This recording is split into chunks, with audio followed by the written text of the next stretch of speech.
Letters from the Red Box. Every February 14th, a curious tradition unfolded in the sleepy town of Everbrick. Beneath the centuries-old oak tree at the heart of the square, a red mailbox would mysteriously appear. It wasn't shiny or new, just a weathered old box with peeling red paint and elegant gold lettering that read, "Love delivered." No one knew who put it there. Some believed it was a clever marketing stunt from the post office decades ago, others whispered about magical origins. The box had only one rule: write a letter, seal it, and drop it inside before midnight. And for reasons no one could explain, those letters always seemed to deliver something unexpected: rekindled friendships, reconciliations, or newfound love. Now, an 18-year-old Finn Jacobs had never paid much attention to the legend. Valentine's Day was just another reminder that the world was full of happy couples, and he was on the sidelines. He would walk the streets in desolation and despair. A lonely heart beats a mournful crescendo, rising not with joy, but with sorrow's weight. Each pulse a desperate plea, unanswered, echoing in the vast emptiness of absence.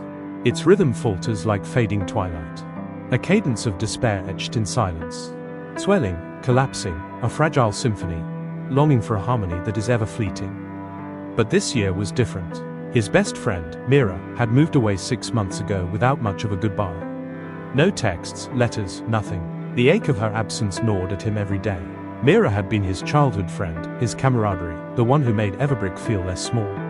They used to climb the oak tree together and make up stories about the red mailbox. He would frequent the square to reminisce his times about a simpler life, a life he no longer would be comforted by. As Finn walked through the square that frosty Valentine's evening, his eyes caught sight of the familiar red box. Townspeople were milling around, laughing and snapping photos. He stuffed his hands in his jacket pockets, trying to ignore it. But something tugged at him. He hesitated, then grabbed a pen and scrap of paper from a nearby vendor's booth. He found a quiet corner and wrote, "Dear Mira, I don't know why you left. I miss you. I miss everything. Your bad jokes, your weird fascination with ancient ruins, and how you'd make me feel like maybe this town wasn't so boring after all. If there's any chance you're still out there thinking about me, I just hope you're okay. I'm going to be shipping out at the start of summer, June 2nd. If you're not thinking of me anymore, then knowing you're happy is enough for me. Finn." Feeling foolish, he folded the note and sealed it in a plain envelope. "This is dumb," he muttered to himself. But before he could talk himself out of it, he walked up to the mailbox and dropped it inside. The letter disappeared into the darkness with a soft thud.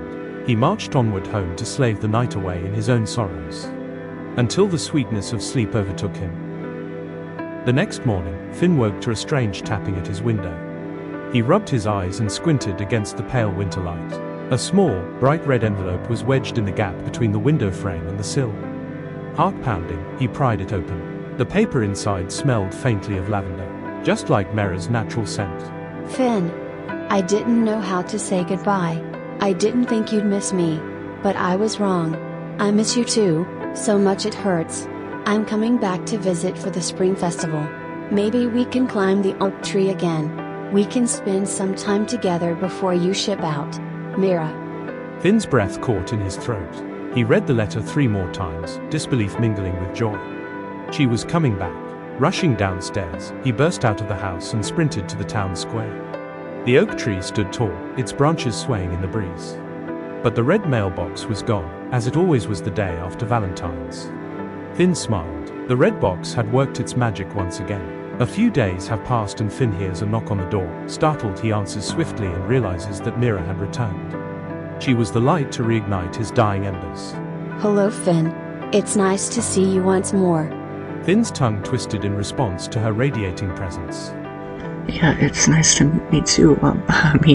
Mira tried to stifle a laugh but playfully punched his arm. They both smiled, the awkwardness melting between them, and walked to the old oak tree. It stood tall and proud, unwavering despite the passage of time, just like their long-awaited friendship.